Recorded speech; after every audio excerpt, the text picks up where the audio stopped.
Así que mi abuela callaba cuentos. Y a mí me tocó aprender a escuchar el silencio y querer a la gente que tiene voz y que no cuenta, pero que, no, que sí cuenta, pero que no es escuchada y que cuenta más que nadie.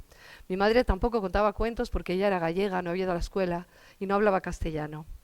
Y cuando se casó con mi padre de León, iban en el tren camino de León y mi padre dijo, ¡socorro! Que así se llamaba mi madre. Ni una palabra de gallegos, que es la lengua de los brutos, porque hubo un momento en este país en que las lenguas que no eran el castellano se consideraban lenguas de brutos. Así que mi madre guardó silencio y nunca contó ningún cuento porque sus cuentos los sabía en gallego, pero sí que cantaba, porque las mujeres silenciadas cantan. Ella cantaba en gallego y lo primero que escuché, mi primera aproximación con la literatura, fue la voz de mi madre cantando una nana en gallego. Luego he descubierto que las mujeres que silenciadas, que no tienen permiso o que no está bien que se expresen sus sentimientos, cantan. Y el origen de nuestra literatura viene del silencio de las mujeres. Las cantigas de Amigo y Amado son, aunque las escribieron hombres, canciones de mujer, del silencio de esas mujeres.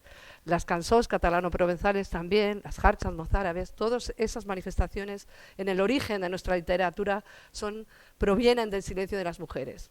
En el Sáhara, escuchar a las mujeres cantar un género literario que se llama tebra, que son canciones de mujer que cantan y que son, obviamente, aunque sean orales y se canten en hasanía, son también literatura. Por eso siempre he estado en esos límites entre la literatura y eso que no se llama literatura, sino que se llama folclore, porque no tiene una forma escrita, y reivindicando el derecho de la literatura oral, que es la literatura de la mayor parte del mundo, a ser literatura. Hice mi tesis doctoral con Diego Catalán Menéndez Pidal en romancero tradicional, y paralelamente, por estas contradicciones, sui géminis, trabajaba en Siruela con El hijo de la duquesa de Alba, la editorial más elitista de este país. Con, pues con Borges y con Álvaro Mutis y con Carmen Martín Gaite y con Calvino y con toda esta gente, ¿no? Y en el año 92, de pronto, publicamos un libro, Narradores de la Noche, que se convirtió en un libro viral y donde se hablaba de los jacabatis árabes.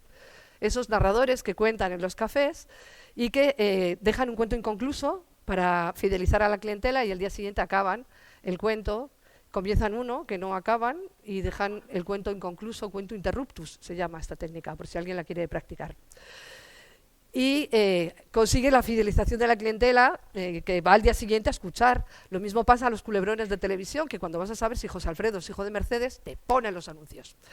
Bueno, pues este libro se convirtió en viral, de Rafik Shami, y de pronto en los cafés teatros de Madrid se dieron cuenta de que era posible que esos espacios los ocuparan gente contando cuentos. Y así llegamos los narradores y las narradoras orales a los espacios de narración de Madrid. Estoy hablando pues del año 89, 90, por ahí, en torno al 92, empecé yo a contar que toda esta moda de los narradores orales en Madrid llegó a través de un libro, de este libro de Narradores de la Noche, y gracias a ese crearon espacios como el Café Libertad, etc. En ese momento yo estaba haciendo mi tesis, trabajaba en Siruela y empecé a contar en un sitio que se llamaba el Café de la Palma. Y ahí en el Café de la Palma mi grupo de narradores se llamaba Griot. Y me empezaron a llamar Ana Griot y con Ana Griot me quedé. Y ese es mi nombre de contar, aunque mi nombre de escribir sigue siendo Ana Cristina Herreros. Los griots tienen un origen mítico y es que cuentan que en un pueblo en África sucedió algo prodigioso. Y esto prodigioso que sucedió fue que se murió un señor. Que fijaos que no parece prodigioso porque nos morimos todo el mundo. Lo prodigioso es que se murió con una tremenda erección. Y no podían enterrarlo porque se le quedaba la erección fuera. Y esto provoca problemas vecinales. Porque si tú vas al Camposanto y le pisas la erección al vecino, la familia se molesta. No sé aquí en Unquera, en África se molestan. Así que el jefe del poblado decidió resolver aquello de la manera más natural que se le ocurrió. ¿Sabéis cómo fue? Aquí sois mucho de cortar, ¿eh?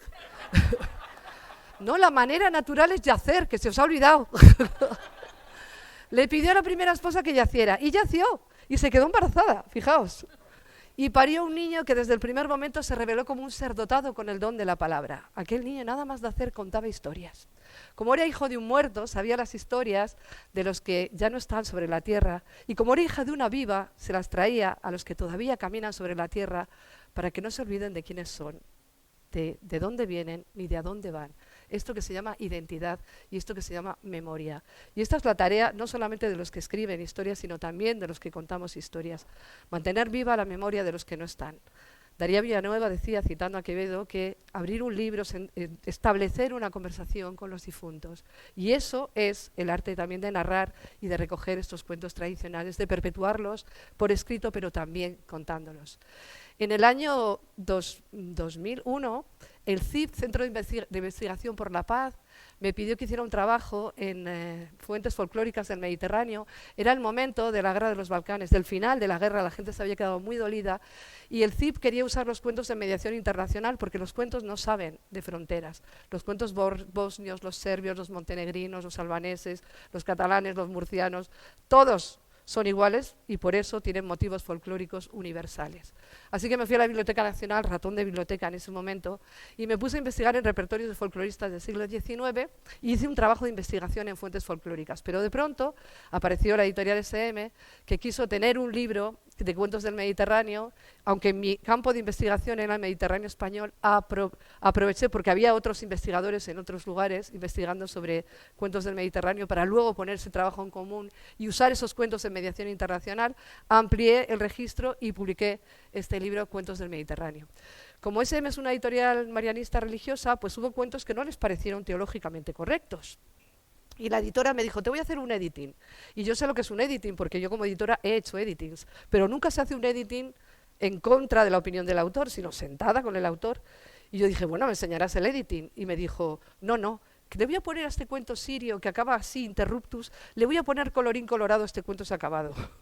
Y yo dije, por encima de mi cadáver, elige los cuentos que quieras y los que no, devuélvemelos. Y con los cuentos que la editora de SM no quiso porque no le parecieron teológicamente correctos, pues yo hice un libro para Siruela, que no sé muy bien dónde está, pero que tenía por aquí, documentos. Bueno, help me.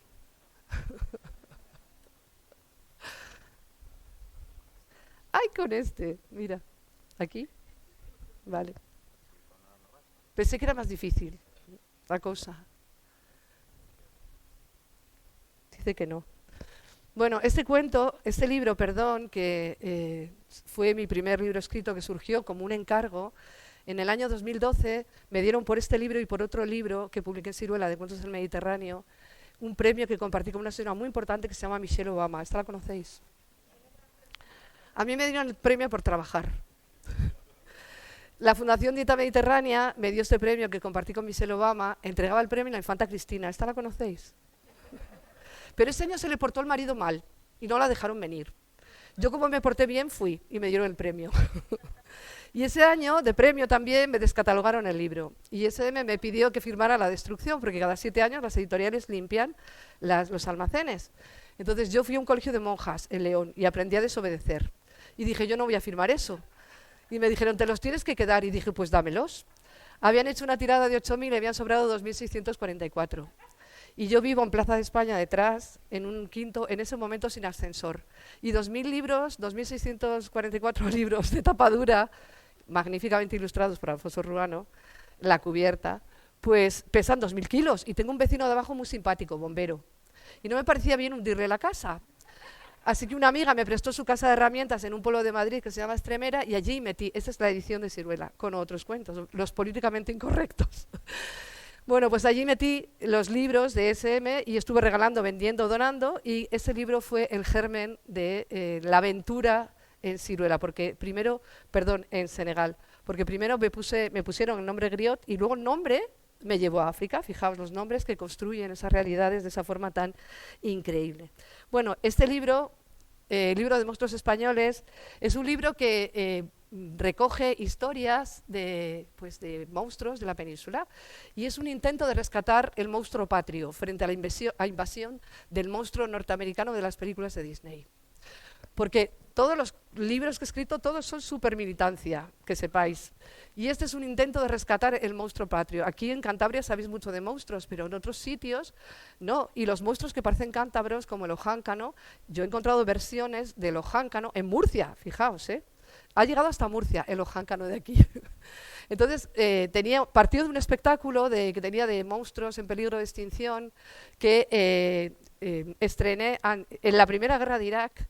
Y en una cena de Siruela me pusieron al lado del director de la colección de ensayo, Juan Antonio Ramírez, que había tenido un problema cardiovascular y tenía un ictus y tenía poca movilidad en la boca. Y entonces me pusieron a su lado para que yo, que no me gusta nada hablar, le amenizara la cena. Y entonces yo dije, ¿de qué hablo yo con esta eminencia? De la Autónoma de Madrid, experto, catedrático de estética, etcétera, ¿no? Entonces me puse a contarle mi espectáculo de monstruos en peligro de extinción. Y me miró y me dijo, ¿y tú por qué no escribes eso? Y yo le dije, para escribir hace falta saber qué tiene uno que contar. Y yo no sé si tengo que contar algo con esto, como para que permanezca escrito. Y me miró y me dijo, te equivocas.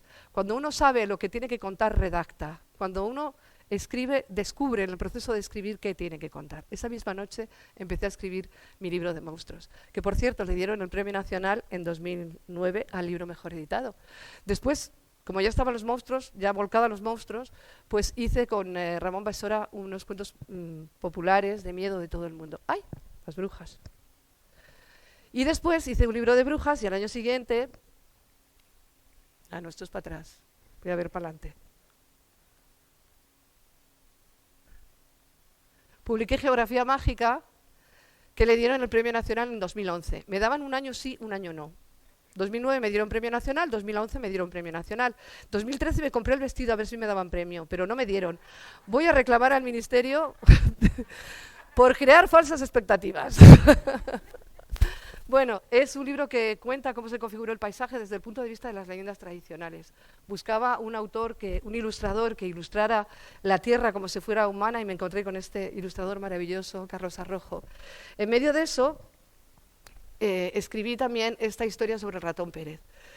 Ofelia Grande, la dueña de Ciruela, en ese momento había ido a comprar un libro para su hijo sobre el ratón Pérez y había encontrado cosas muy ñoñas. Y llegó y me dijo, ¿por qué no escribes algo sobre el ratón Pérez? Y yo la miré y le dije, yo no escribo por encargo. Muy digna yo. Y me dijo, piénsatelo, que es Navidad, cuando vuelvas de Navidad me dices. Y yo me fui pensando por qué había respondido con tanta violencia. Y es que a mi casa no venía el ratón Pérez. Y luego un ratón que entrega dinero por un trozo de tu cuerpo me pareció un poco proxeneta. Entonces me puse a investigar, porque yo soy mucho de investigar, porque yo soy una científica, aunque no me parezca. Y me encontré un libro de José Manuel Pedrosa que hace un estudio de mitología comparada entre los ratones de los dientes de todo el mundo y descubrí que era una historia que se cuenta en muchas partes del mundo. Ahí en Australia un ratón, no se llama Pérez, obviamente, ¿no? Pérez es una cosa bastante contemporánea. Aquí no se llamaba Pérez tampoco, se llamaba el ratón de los dientes. Pérez es una cosa del siglo XIX. No se lo inventó el padre Coloma, pero curiosamente hay una gente que se lo ha patentado. ¿Qué os parece? Que de hecho fuimos a hablar con ellos para hacer la presentación y me dijeron, te vamos a denunciar porque no os lo hemos patentado. Y yo dije, denúnciame. Yo vengo aquí a la puerta de la calle Arenal 8 con 2000 niños y una pancarta diciendo, devuélvenos a nuestro ratón y no me hace falta prensa. Y me dijo, hija de puta. Y dije, sí. Bueno, está súper traducido a un montón de idiomas y hace 2 días en Nueva York lo han elegido como uno de los 15 mejores libros de su mundo, obviamente. Acaba de ser traducido por Enchanted Lion en Nueva York y es un libro que, a pesar de que ha pasado tiempo desde que lo publicamos, sigue todavía vivo, y realmente es una historia del capitalismo.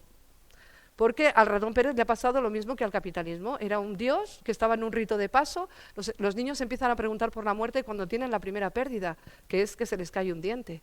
Y en ese momento había un dios que aseguraba que en esa muerte iba a haber una resurrección, que te iba a salir de nuevo el diente. Y lo hemos convertido en un mercachifle que se lo patentan y se lo han patentado como imagen también. No se puede dibujar sobre el ratón Pérez, no sé si lo sabéis, sin pagar royalties a esta gente.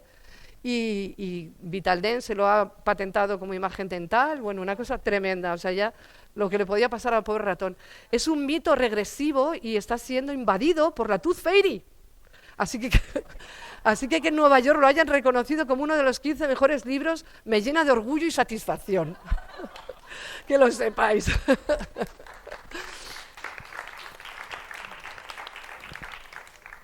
Lo escribí me fui, como decía, pensando en el run run de por qué no había respondido así. Me puse a investigar sobre el ratón Pérez y de vuelta de las Navidades me atrasaron 7 horas un vuelo en Venecia por nieve, me senté en el aeropuerto y escribí el libro. Bueno, Geografía Mágica, y este es uno de los últimos libros que publiqué en Siruela, Los cuentos populares de la Madre Muerte, porque la tradición oral, los cuentos tradicionales, esa literatura donde no hay libros, esa literatura oral, está en contra de todas esas religiones del libro donde la muerte es la expiación por el pecado de la soberbia, y sino que la muerte es una madre de la cual salimos y a la cual regresamos, un vientre cuando nuestro tiempo se ha acabado. Solo hace falta mirar, comencé y acabé el libro viendo el entierro del conde Orgaz, el conde Orgaz ascendiendo por ese canal del parto a la gloria, que es regresar al útero materno. Y son 44 porque 4 es tenía un editor en Siruela, que ya no trabaja en Siruela tampoco, que era muy de la numerología y imponía mucho de, no, tienen que ser 44 porque 4 es el número cabalístico de la muerte y 44 en chino es morirse. Entonces son 44 cuentos, ni uno más ni uno menos. Bueno, y después ya arrancamos en nuestra editorial con desgajando uno de los cuentos de la Madre Muerte con un cuento que se llama La mujer esqueleto, que es una versión de un cuento inuit, un cuento muy actual, una mujer que busca un hombre perfecto y se acaba casando con 2 animales. ¿Qué esto pasa? Cuando te buscas un hombre perfecto te casas con un animal, o con 2. Está en una colección que se llama Libros Crecederos porque cuando fuimos a presentarlo, Daniel Tornero y yo, la librera vio salir a un papá con una niña de 3 años con el libro debajo brazo y así como son las libreras a veces, no todas, dijo, este libro no es para esta niña. Y el papá dijo, ¿tú ves cómo la ha visto? Le compro la ropa grande para que le dure y los libros también. Así que la colección se llama Cuentos Crecederos. Porque ha sido una editorial que hemos construido con todos oralmente, como es la oralidad, ¿no? Con todos los avatares que nos han sucedido a lo largo de nuestra vida, que hemos cumplido ya 10 años, el Día de la República, que iniciamos hace 10 años esta andadura de libros de las malas compañías. Después estuve en Gran Canaria haciendo un trabajo de escucha, pues en ese intento de rescatar esas lenguas periféricas consideradas vulgares también, o esa forma de hablar el castellano que también se considera vulgar. Estuve en todos los municipios de la isla de Gran Canaria recogiendo de los colegios, haciendo un trabajo de campo en los coles, escuchando a los niños, a las niñas. Les pedía que me trajeran el cuento escrito, pero luego yo llegaba y les grababa, porque como era una tarea escolar, pues lo habían escrito en castellano normativo, pero cuando yo grababa aparecía la voz canaria. Y fue súper bonito porque estuvimos en toda la isla contando los cuentos de los municipios de al lado, porque se pelean, los de Agüimes se pelean con los de Ingenio, los de Guía se pelean con los de Galdar, entonces contábamos para que vieran que los cuentos, fijaos, de Ingenio y de Agüimes son los mismos también. Y entonces, bueno, un poco hacíamos ese trabajo de reconectar por un lado los municipios de la isla y por otro lado rescatar esa memoria oral. Al año siguiente me pidieron que hiciera lo mismo, pero que me aburría ya mucho, y entonces hice un taller ay, que no va a sonar, un taller de narración oral con los niños y formamos 300 niños narradores orales. Hicimos el primer encuentro de jóvenes narradores de Gran Canaria, vinieron a contar sus cuentos con su voz canaria, las historias de su abuela, y durante la pandemia hicimos un encuentro con niños de otros países, de Costa Rica, de México, etcétera, etcétera, y todos contaron con sus peculiaridades del castellano, todas hermosas y todas súper cultas, que no hace falta tener acento de Valladolid o de León para ser culto en este país. Mientras este niño que vais a escuchar contaba, su maestra lloraba y cuando acabó la sesión me acerqué a ella, le pregunté qué te pasa y me dijo, este niño nunca ha sido protagonista de nada, pero como yo no pedía que me escribieran nada, sino que me contaran, este niño había sido protagonista. Porque esta literatura escrita deja fuera a muchísima gente que no tiene una cultura escrita sino oral y que nos empeñamos en decirles que lo suyo no es literatura, que es folclore, lo mismo que lo suyo no es religión, sino supersticiones, ni arte, sino artesanía. Y hacemos de toda esta cultura, que es la mayoritaria del mundo, por cierto, porque escribir es una cosa que pasa en muy pocos países en el mundo realmente, decimos a toda esta gente que no son protagonistas de esto que llamamos cultura, con mayúsculas todas las letras, ¿no? Y yo creo que es hora ya de reivindicar todo esto y de hacer posible que esta gente, que estas personas que tienen esa literatura conectada a sus mayores, sus abuelas, sus abuelos, sean conscientes de que esto también es literatura. Malo y se iba a morir. Y cuando el abuelo se iba a morir, solo se podría salvar con la flor del olivar. Y tenía 2 hijos el rey y mandó uno se llamaba Pepito y otro Juan. Pepito era más pequeño que Juan. Juan se fue para el norte y Pepito para el sur. Y Pepito era más bueno que Juan. Y Pepito encontró la flor del olivar y como el malo Juan quería ser rey porque el rey le dijo que quien encontrara la flor del olivar sería el rey, cogió al señor, a Pepito, y lo enterró y le quitó la flor del olivar y se la dio al rey y dejó un dedo fuera sin enterrar y creció una caña larga y estaba el pastor del rey pasando por allí, se apoyó en la rama y Pepito empezó: pastorcito, pastorcito, no me dejes ni me dejes de tocar, porque mi hermano me ha matado por la flor del olivar. Y el pastor fue al rey y le dijo que había una rama allí en el bosque que sonaba la voz del hijo. Y fueron todo el mundo con el hijo y todo, y lo tocó el hermano y dice: hermanito, hermanito, no me toques ni me dejes de tocar, porque tú me has matado por la flor del olivar. Y desenterraron al otro y enterraron al otro. Y colorín colorado, este cuento está acabado.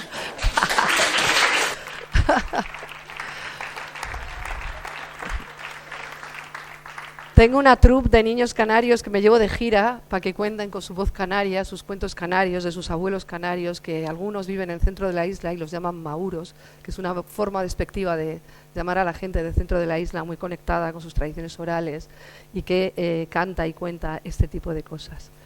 Bueno, este cuento, escuché muchas versiones, hice una cosa que se llama versión facticia, que es construir una versión que nadie cuenta, pero con lo más poético, lo más rítmico, lo que más me resulta significativo, simbólico de los cuentos. Para hacer una buena versión facticia hay que buscar las versiones del mismo ámbito de dispersión geográfica, pero aquí lo tenía muy fácil porque solamente había escuchado en Canarias, así que hice versiones facticias de los cuentos, de las leyendas.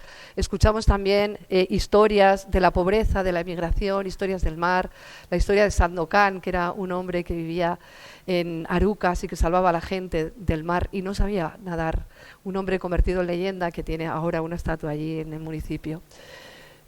Esto es el encuentro de jóvenes narradores de Gran Canarias en la isla, en la biblioteca insular. Vinieron las autoridades y todo eso, los niños, los abuelos.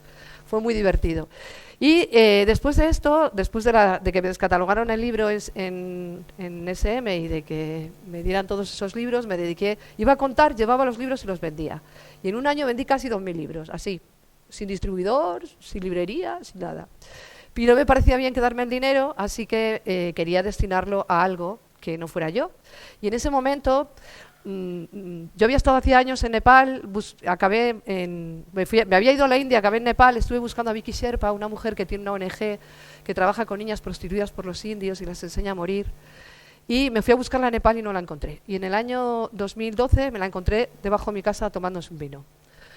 Y lo importante no fue ella, sino que estaba con una vecina del barrio que me contó que había estado en Senegal y que una lluvia torrencial del hivernage había acabado con una precaria biblioteca y que el alcalde, el Emer, había pedido ayuda para hacer una biblioteca. Y yo dije, ¡ay, yo tengo dinero y libros!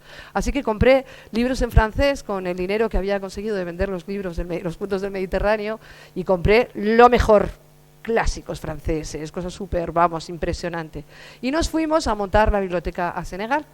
Y cuando llegué me di cuenta de que los colonizamos con nuestra literatura, que ellos tienen una literatura oral absolutamente prodigiosa, que nuestros libros no tienen ningún sentido para ellos. Fijaos, los profes que enseñan español en Senegal solamente leen El Lazarillo de Tormes, porque es lo único que conecta con su realidad. Ellos tienen los niños talibés, que son los niños que las mamás entregan a los marabús para que se hagan hombres de bien, como el Lazarillo.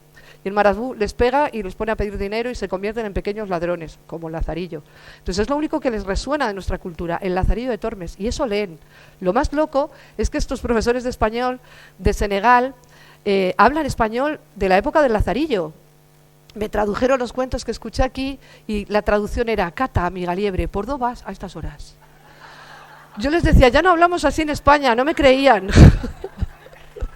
El año de Cervantes, yo quería proponer que los trajeran a ellos, porque si alguien habla la lengua de Cervantes, son ellos. En Senegal se habla todavía la lengua de Cervantes, porque solo leen el Lazarillo. Yo propuse llevar libros adaptados y me dijeron que no, que ellos querían leer el Lazarillo como se había escrito el Lazarillo. Así que allí andan leyendo el Lazarillo y diciendo: Cata, amiga liebre, ¿por dónde vas a estas horas? Bueno, llegamos a la biblioteca, me di cuenta de que no había llevado nada para niños y pregunté, ¿le contéis aquí al bibliotecario, que es ese señor que va ahí? Le dije, ¿aquí le contéis a los niños cuentos de niños? Me miró con cara de "estás tonta" y me dijo, si le contáramos a los niños cuentos de niños, ¿cómo se iban a hacer adultos? Y le pregunté cómo empezaban los cuentos y me dijo, cuando escuches cacongo, cacón, y alguien contesta ayambé, ahí hay un cuento. Y cuando escuches que alguien dice cacón colés, ahí acaba el cuento. Así que me iba por las noches pensando que nadie me veía blanca, perfecta, a grabar en los fuegos de las mujeres que cocinaban, porque quien cuenta los cuentos en el mundo son las mujeres, los cuentos maravillosos sobre todo. Y cuando escuchaba cacongo, congo, grababa. Y grabé 300 cuentos. El bibliotecario me tradujo al francés y yo hice una lista y puse: la abuela Omayiyu cuenta el dragón que se comió el sol. El abuelo Jean-Bernard Yatta cuenta la niña de la calabaza. Hice versiones facticias porque escuché también muchos cuentos, muchas versiones del mismo cuento. El cuento que más escuché, Mariam y la serpiente pitón, que es el cuento de una mujer que se busca un hombre perfecto y se acaba casando con un animal. En el caso esquimal se casa con 2 osos polares. En Senegal no hay osos polares. Se casa con una serpiente pitón, pero es el mismo cuento. Bueno, pues puse la lista de los abuelos y de los cuentos, de los títulos de los cuentos y de los abuelos, y los jueves venían los abuelos y los niños. Y entonces prestábamos abuelos, porque no teníamos libros, pero uno presta lo que tiene. Los niños venían a las 4 de la tarde, se llevaban el abuelo prestado y a las 6 de la tarde lo tenían que traer en buen uso, porque si no penalizábamos. Fue maravilloso, así que prestando abuelos. Al año siguiente viajé con el ilustrador. Este es uno de mis informantes, Joseph. El bibliotecario que viene con su cabra, fijaos qué bibliotecario, aparca la cabra ahí, la vigila porque encima del techo de la biblioteca viven buitres para que no se la coman, y él, en lugar de dedicarse a la biblioteca, se dedica a mirar a su cabra. Pero no importa, porque total, lo que hay que cuidar son abuelas que ya se cuidan ellas solas. Este es uno de mis informantes, una de mis fuentes, que es Joseph, un hombre que confiesa 102 años en Senegal, maravilloso, que sabía un montón de cuentos. Y hicimos el libro El dragón que se comió el sol y otros cuentos de la Baja Casamás, que luego lo veréis por ahí, pero está por aquí también. Y con el dinero que la autora soy yo, porque según la ley de propiedad intelectual, quien interviene sobre un texto tradicional que es de derecho, ¿cómo se dice? De dominio público, pues es el autor, pero a mí no me parece muy ético eso, y entonces revertimos el porcentaje de autor en 5%, porque el otro 5% es del ilustrador, a un proyecto allí. Fuimos a preguntar qué querían que hiciéramos, nos dijeron que apoyara a los que estudian el Lazarillo, pero vimos que las mujeres no venían a la biblioteca, no vienen porque no van a la escuela, así que lo que hacemos es apoyar un proyecto de alfabetización. Les preguntamos si querían aprender a leer y a escribir, nos dijeron que sí, les preguntamos en qué idioma, nos dijeron, hicieron una asamblea, 3 meses de asamblea. Y después de la asamblea nos dijeron que francés. Entonces, primero aprenden francés, que no saben, porque su lengua es el yola mayoritariamente, y pues pagamos al maestro, tiene una pizarra que no es digital. pizarra. Y estas mujeres pues llevan allí 8 años ya tenemos varias generaciones de mujeres que han aprendido a leer allí, gracias a sus cuentos tradicionales y a que ellas nos regalaron su voz y se convirtieron en la fuente de los cuentos. Viajo con el ilustrador trabaja con los niños y las niñas y hace las ilustraciones, llevamos papel blanco y pintura. Y ese día, el día que pintamos los papeles es maravilloso porque los niños llegan negros y se van de colores. Otra cosa que nos animó también a hacer estos libros es que ellos no son nunca protagonistas de nada. Hay muy pocos libros publicados en España, muy pocos, que tengan protagonistas negros. Continuamente aprenden que no son protagonistas de nada, que no tienen ninguna relevancia, que lo que ellos tienen no es cultura, tampoco religión, tampoco historia, porque la historia es escrita y su historia no se ha escrito, etcétera, etcétera. O sea, los desposeemos de todo eso que nos convierte en humanos y nos importa bien poco la cantidad de ellos que mueren, porque lo único que nos importa son la cifra, ¿no? Entonces ahí hicimos dibujos animados también con ellos hicieron los dibujos animados, llevamos una cámara, un programa stop motion, hicieron los personajes con una historia suya, etcétera. Estamos haciendo libro de tela también, porque aquí vengo yo con mi... Nos dimos cuenta de que allí no hay papel, pero hay tela. Recogemos pantalón vaquero de Leganés, que es como Senegal, pero con las letras cambiadas. Son los pantalones de los niños de un cole que se llama Travenco, en Leganés, y de otro cole en La Navata, un cole público, el cole de La Navata, y en los pantalones vaqueros de los niños de Madrid, unas mujeres handicapés cosen un cuento tradicional suyo que yo he adaptado para libro de tela. La adaptación al libro de tela, como el libro de tela se abre, tiene que ser una adaptación basada en el ritmo, sobre todo. Entonces, un cuento mucho más extenso que escuché allí, el niño que siempre perdía el bastón, está adaptado al libro de tela. Entonces, bueno, es una cooperativa, decía, de mujeres handicapés, porque en esta zona aquí hay minas antipersona que vendió Portugal, porque hay un conflicto de independencia y pues hay personas que han perdido brazos o piernas, y también por el tema de los fármacos, etcétera, etcétera. Este es el libro, ese es el rey. Yo la pedimos, vamos a pintar un rey, a hacer un rey, y nos dieron este rey, que es su rey. Se llama Sulumbo Yeyu y tiene una historia absolutamente prodigiosa. Ellos creen en la existencia real del dragón y hay muchos cuentos de dragones y de sirenas también, porque las sirenas viven en el manglar y es absolutamente increíble. Estas son las mujeres que hacen los libros de tela en una cooperativa en Colda, en la Haute Casamance, y bueno, están haciendo sus libros, creando su propia literatura también a partir de sus telas. Una chica que tuvimos en práctica hizo el patrón de las imágenes, pero cada libro es distinto porque se hace con las telas. ¿Dónde le tengo que dar? Así es. Un poquito, solo un poquito.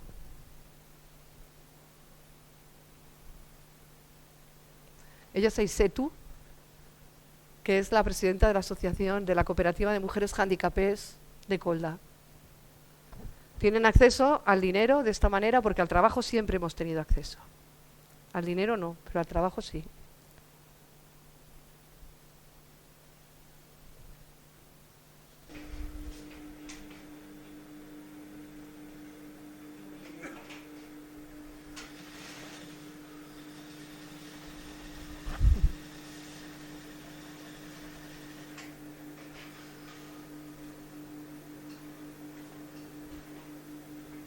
Sí, solamente tiene un brazo, pues cose con su brazo y con su boca.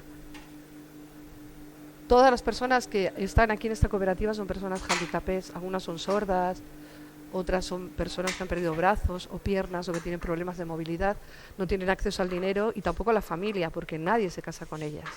Pues así tienen una vida independiente haciendo pues nuestros libros de tela y también bueno, hacen faldas, hacen otras cosas, mandiles, muñecos a veces, ¿no? Bueno, pues después de Senegal, esta colección se llama Serie Negra, pero como somos desobedientes nos desobedecemos hasta nosotras mismas. Nos fuimos a otro lugar de África donde no hay personas negras, o sí las hay, pero no tantas. Que es, bueno, se me olvidaba contaros que tenemos una bibliopiragua en el río Casamance. Estamos en red con otras bibliopiraguas del mundo, una en Argentina, en el Río de la Plata, otra en Chiloé, en Chile, y una en el Putumayo, en Colombia. Y nosotras somos la cuarta bibliopiragua. Navegamos por este río, el río Casamance, en la piragua, y llevamos libros a los niños que viven en el manglar y que no tienen acceso a los libros. Pero les llevamos libros con protagonistas negros, o libros de animales, o libros que cosemos con las mujeres en el pueblo. Se dejan allí, se recogen un mes más tarde, se cambian, dejamos 12 libros y los vamos cambiando, y tenemos ya 4 islas, 4 bibliopiraguas. Así que estáis invitadas a venir, si queréis, el próximo año, que volveremos allí. Bueno, después de esto decía que nos fuimos a otro lugar donde estos son los niños de la bibliopiragua. Estos son unos libros que nos donó Ecaré y están los libros. Tenemos, como no, Niña Bonita en esta bibliopiragua. Jimulimuli y el dragón, hemos hecho 1000 libros en francés y 1000 libros en castellano. En francés los hemos entregado gratuitamente a comunidades lectoras y conectamos lectores de aquí y de allá. se escriben cartas, se encuentran por Zoom, hablan de sus cuentos, no de nuestros cuentos. Y bueno, pues después de eso estuve en los campamentos de refugiados de Tinduf, en el Sáhara, donde la población saharaui vive olvidada por España y por prácticamente el resto del mundo. El Polisario me concertó las entrevistas con las mujeres para escuchar, fui a escuchar solo a las mujeres. Y porque bueno, me parecía que en España estaba muy representada toda la diáspora saharaui masculina en esto de la generación de la amistad, etcétera, así que me fui a escucharlas a ellas. Me iba sola, en este caso vino un cámara que estaba en el FISáhara, en el Festival de Cine que se celebra en Sáhara, y era muy gracioso porque claro, yo venía de España y esta cosa, para escuchar cuentos es muy importante tener una relación horizontal. Entonces yo llegaba y sacaba mi grabador y me decía, no, primero vamos a jugar. Sacaban el micado, el palo con las puntas, que se llama SIG, y yo jugaba con ellas durante 1 hora, perdía siempre, se reían mucho de mí, y al cabo de 1 hora decía ya, y me decían, no, ahora el té. Entonces sacaban el hornillo, el carbón. Yo decía, yo en España habría grabado ya 4 o 5 cuentos. Pues no, ahí no. Sacaban el hornillo, el té, hacían el té, preparaban los 3 teses, y después, solo después, accedían a contar historias. Y me contaron un montón de historias y ilustramos con ellas y también con los niños y las niñas de los campamentos. Esta es Aziza Salek, suena. Tenemos bibliotecas orales también de todo esto que estáis viendo, porque las bibliotecas en África son un espacio de exclusión. Así que hacemos bibliotecas orales. Cuentan hasanía, que es su lengua, obviamente. Aquí la traducción fue más fácil porque en el Bubisher, que fue donde hicimos los talleres de ilustración, que es una propuesta preciosa liderada por Gonzalo Moure. اصلا عند في البوادي هذه في الصحراء واحد صغير يقولوا له القنفوط صغير مشوق صغير غير مفلس ومعاه الذيب تمام متفقين وش براه الذيب القنفوط فريض خضراء زين نباتات وعايش فيها وتوه مستقر جاه القنفوط وقالوا له نمشي بك نحولك شريضه ثانيه زين منها مشى به الى بليده من السعدان يابسه لا قدك ريع القنفذ وبقى ثمة اياه مات لا منين يوقف تجي داقته سعدانه قدك ريع ومسيكينك ريع صغيره. Bueno, es una mujer saharaui contando en su lengua, porque nos parece súper importante también escuchar cuentos en otras lenguas. Escuchamos canciones en idiomas que no conocemos y no escuchamos los cuentos, la sonoridad, cómo suena, esa cadencia que tienen contando, ¿no? Que es como un poco... Todo eso yo intento cuando escribo las versiones que esté en las versiones castellanas, adaptando un poco todo ese ritmo que tienen y todo ese mundo, porque a veces te cuentan cosas que tienen que ver con un mundo que es muy ajeno para nosotros. Entonces yo cuando hago una versión no solamente hago una versión facticia cotejando versiones del mismo cuento, sino que además intento incorporar ese mundo simbólico que allí no hace falta explicar, pero que aquí sí. En Senegal me contaron un cuento de un joven que arriesga su vida por salvar a su comunidad y le entregan el don más preciado que tiene un pueblo. ¿Sabéis cuál es? Pues una mujer, obviamente. Y cuando yo lo cuento aquí, las mujeres se me ponen de uñas y dicen, ¿las mujeres somos trofeos? Y cuando yo cuento en Senegal, a las mujeres de Senegal, ¿cómo responden aquí? Las mujeres españolas se ríen y dicen, ¿y es que ustedes no saben que lo más importante que tiene un pueblo somos las mujeres? Entonces en ese cuento acabé incorporando esto. Y el joven cazador recibió como recompensa lo más valioso que tiene un pueblo, las mujeres. Esto en Senegal no hace falta decirlo porque ellas lo saben. Pero aquí, como no lo sabemos, hay que decirlo. Bueno, Aziza Salek. Este es el Bubisher, con las bibliotecarias con su melfa y el bibliotecario. Bubisher tiene nombre de pájaro y son estas bibliotecas, estos niños que viven privados de sus derechos, solamente pueden salir de un espacio cercado, que eso es un campamento de refugiados, no es nada idílico. Cuando van a la biblioteca y abren un libro, yo creo que por eso Gonzalo le pusieron nombre de pájaro a esta biblioteca. Estas son las mujeres ilustrando con henna, porque no queremos tampoco invadirlas con nuestra forma de representar la realidad, sino incorporar sus propias formas de expresarse. Y las mujeres pintan con henna, pintura corporal. Así que pintamos con ellas con henna y con los niños hicimos collage. Esta es Sharasuda Abu, uno de los cuentos que recogimos en el Sáhara. Hay una niña en los campamentos, en los talleres que hicimos en el Bubisher, ilustrando los cuentos magníficos. Esos son mis traductores. Esto fue más fácil porque me tradujeron directamente de la Hassani al castellano. Este es otro Ubisher por dentro también. Y este es el cuento de los erizos. Son cuentos de erizos porque el erizo es un animal cabezota, como el pueblo saharaui, empeñado en conseguir su libertad y recuperar su tierra ilícitamente robada. Y por eso cuentan muchos cuentos de erizos. También de un personaje que es único en el Sáhara, que se llama Cherta, que es una especie como de Jaimito, una persona simple que consigue vencer de lo simple que es como un Contra Augusto en el mundo del clown, ¿no? Después nos fuimos a Mozambique y aquí estuve escuchando a las personas con albinismo. Los albinos en Mozambique desde el año 2000, los traficantes de órganos, revirtieron la creencia de que daban mala suerte y le contaron a la gente y a los hechiceros que daban buena suerte. Así que son secuestrados, mutilados y los órganos se los llevan para el comercio internacional de órganos. Además hay una creencia de que si violas a una albina te curas del SIDA, con lo cual, además de ser mutiladas y asesinadas, las que sobreviven tienen SIDA. Y además de eso también no vinculan el sol con los cánceres de piel. Así que no se protegen del sol, no hay cremas solares. Ahora estamos llevando cremas solares que nos dona ISDIN, una farmacéutica, pero cuando les salen heridas en la piel creen que es por comer pescado, porque la gente cree que son fantasmas. La idea de hacer un libro con ellos y recoger sus cuentos tradicionales e ilustrar con ellos también, recogimos cartón de la calle y con eso lo pintamos de blanco, rescatando la idea de lo desechables que son en muchos países. Sucede sobre todo este asesinato masivo de los albinos para fines en Kenia, Tanzania, Malawi, República Centroafricana, Mozambique y Sudáfrica. Escuchamos sus historias. Esta es una niña que cuenta El gato y el ratón, pero no la voy a poner porque me quedan 5 minutos. Escuchamos a las mujeres y hicimos un libro, Los cuentos del conejo y otros cuentos de la gente albina de Mozambique. Y con el dinero que obtenemos de la venta del libro, porque ellos son autores también, como no, a pesar de que yo hago versiones facticias, etcétera, pues apoyamos un proyecto que se llama Una máquina para coser la esperanza. La última mujer que escuché, Susana Chambule, que es ella, le pregunté, Susana, ¿tú qué necesitas? Y me dijo, sentir que le importo a alguien. Y yo dije, como las viejas de Chamberí. Así que me fui a los centros mayores de Chamberí y les conté a las mujeres que van allí que hay mujeres que necesitan sentir que les importan a alguien. Me donaron 70 máquinas de coser que se han ido allí y están cosiendo también libros de tela, faldas, etcétera. Se conectaron, las conectamos por Zoom y fue súper emotivo. Y las mujeres de Chamberí nos contaron las historias de sus máquinas de coser, que cosieron las ropas de los niños, las mortajas de los muertos, la ropa de las comuniones, etcétera, y que ahora están arrumbadas en estas casas con poco espacio. Susana Chambule perdió una oreja, tiene SIDA y tiene cáncer también.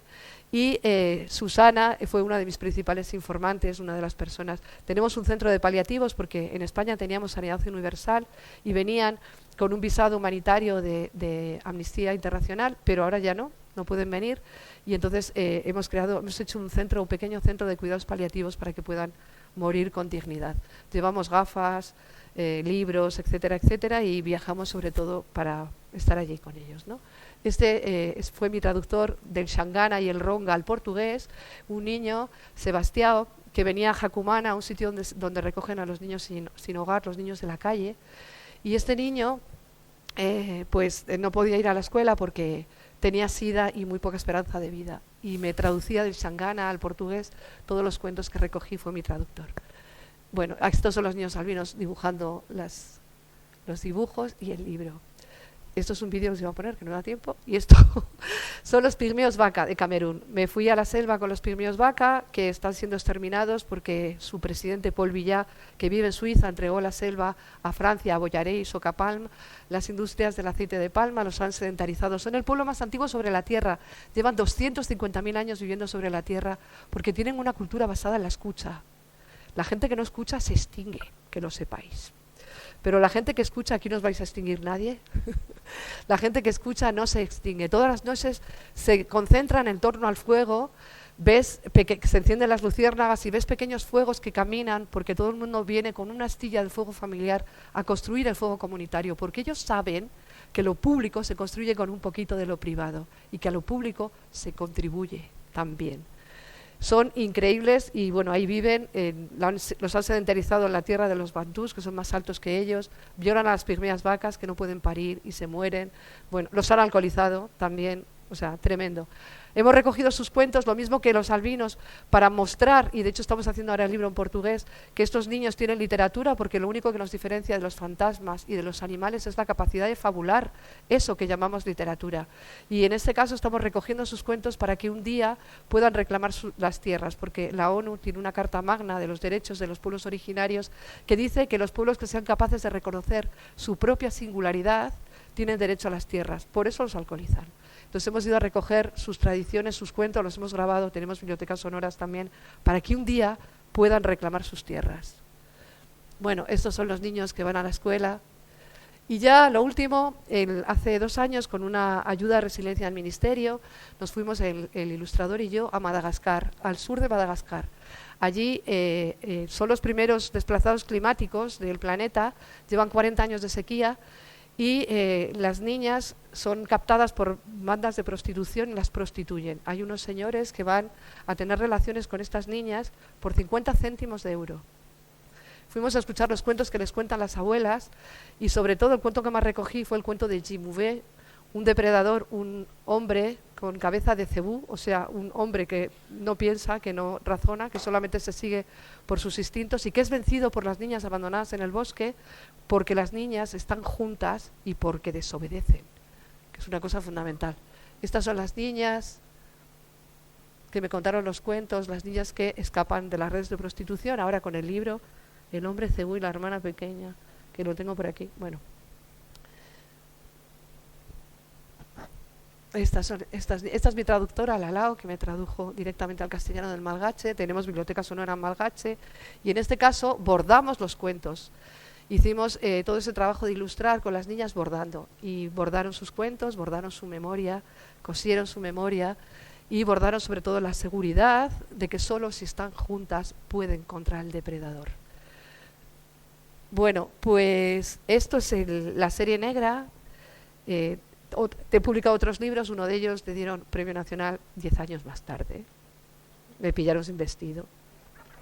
El tercero me dieron. Pero el New York Times lo reconoció como uno de los 25 mejores libros del mundo en 2021. Era la primera vez que un autor de habla hispana era reconocido en esa lista. Y Rise, a Feminist Book Project, lo incluyó como uno de los mejores libros que hablan en favor de las niñas, que es una versión de la rata, de la ratita, que nunca fue presumida. Las mujeres jamás nos han comido por ser presumidas. Se nos han comido porque elegimos fatal. Elegimos por cómo suenan. ¿Y por la noche qué harás? Por eso. Te cantan canciones de Aute, de Silvio, esas cosas. Y luego te comen, porque te has casado con un gato, y si eres rata no te cases con un gato. Este cuento se lo contaban las mujeres a las niñas para que aprendieran que compañeros con quien se comparte el pan, que si eres el pan de tu compañero no es tu compañero y que estás en peligro. Entonces el libro lo ilustró Violeta López y aparte es una versión, el cuento no me lo he inventado, es una versión del archiduque Luis Salvador, porque el problema de los cuentos tradicionales es que han sido recogidos por hombres, casi siempre vinculados a la iglesia, y recogieron las versiones con mujeres más sumisas, las que más les convenían. Pero el archiduque, que era un señor así jorobado, contrahecho, que lo mandaron de Austria porque avergonzaba a la Casa Real de Habsburgo, lo mandaron ahí para olvidarlo a Baleares, recogió cuentos y él sí recogió una versión donde la rata no es presumida. Se compra un repollo para hacerse una casa porque es una rata que quiere casa propia, lo mismo que Virginia Woolf. Y lo bonito de esto, que fue después de largas charlas con la ilustradora, porque nosotros sí creemos en el trabajo entre ilustrador, hay ya acabo con esto, hay un desplegable, lo imprimimos en 4 colores, en 5 colores, más un azul en impresión estocástica y en este tamaño porque los originales eran gigantescos. La rata es la representación simbólica de una mujer. Aquí está todo lo que ha aparecido en el cuento roto. El gato aquí de, ay, yo no he sido, porque este cuento habla de violencia de género. Siempre habló de violencia de género. Ella, lo rojo es su dolor, recoge, barre, ordena, se corta la trenza porque ha dejado de ser una niña y se ha convertido en una mujer, pero no la tira, la cuelga ahí, bien visible para no olvidarse nunca, le va la vida en ello. Después se pone a hacer algo con todo ese dolor, pinta y luego se va. porque ante la violencia la única solución, lo único que se puede hacer es irse. Y colorín colorado, ojalá para siempre este cuento se haya terminado.